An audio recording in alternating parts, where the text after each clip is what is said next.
die? Can the price be justified? Hey! Living in a new age with at times living from this day to that day. I'm living in the birdcage with new technology. I'm a soul singer, and this is my bass. You know, this is the bass that I'm very comfortable in. You know, making soul music, but I always try to bring other colors in. Disposable society, so much hypocrisy. Disposable society. Whoa, whoa, whoa. Disposable society. Hey.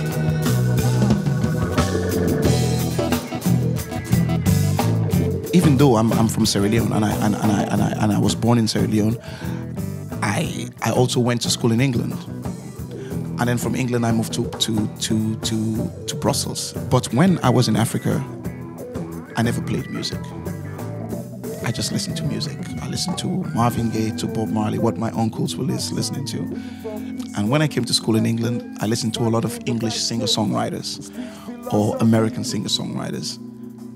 Then I started playing music in England, but it was much more rock pop orientated. Then I moved to Brussels, and then Brussels is a very special city because when I came to Brussels, it was, you have a lot of blues bars, a lot of jazz bars, and of course that influenced me a lot in my sound. But I always kept the singer-songwriter aspect of what I do, but using the jazz harmonies, you know, different inversions with my chords, and that's what Brussels has given me. Some days, I feel like the whole world's resting on my shoulder. I just can't carry on. Some days,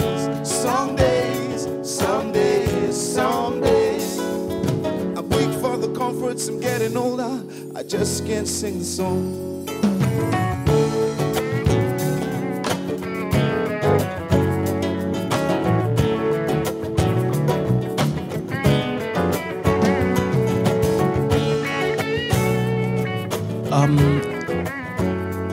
Actually, this album, I started writing this album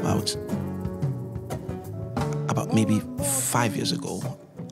I had this concept in my head, and I said, I want to make an album that's very rootsy.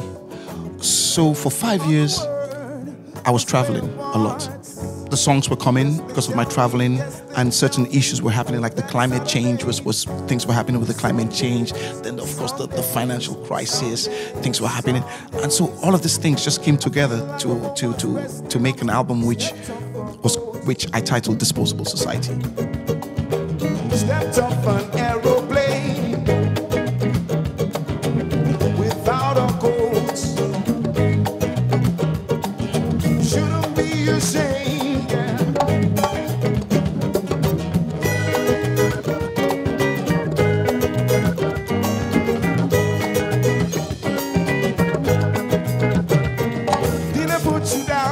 In 2007, I went to Sierra Leone.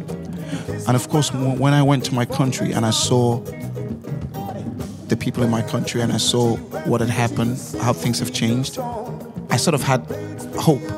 Even though things were hard, they were very positive. So when I came back from there, then this gave me a clear line of how I should record the album and of what I should do with the album. At the beginning of the album, it says this album is dedicated to the people of Sierra Leone.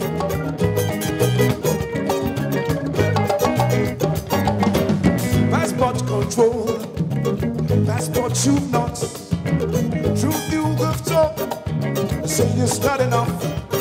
There's no evidence of a firing squad. What I try to do when I play live, the music is very up-tempo. It's very joyful. You know, first of all, the people, even if they don't listen to the words, if they get the beat, they dance into the beat, you know, they get in the movement, they're happy with the beat. And then after they stop dancing, they might start thinking, well, what was it talking about? So they've been dancing to, maybe they don't agree with me, but even if they don't agree with me, at least I told them what I was thinking about. Here we the party starts.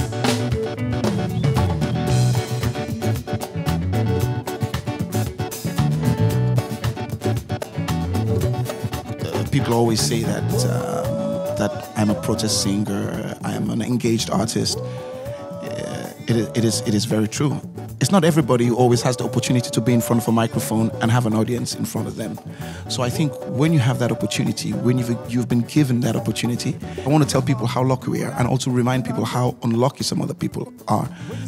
So I think for me, it's a role which is very important for me, and it will always be in my music. I will always do that. Tears of joy. Just one day I know we rejoice.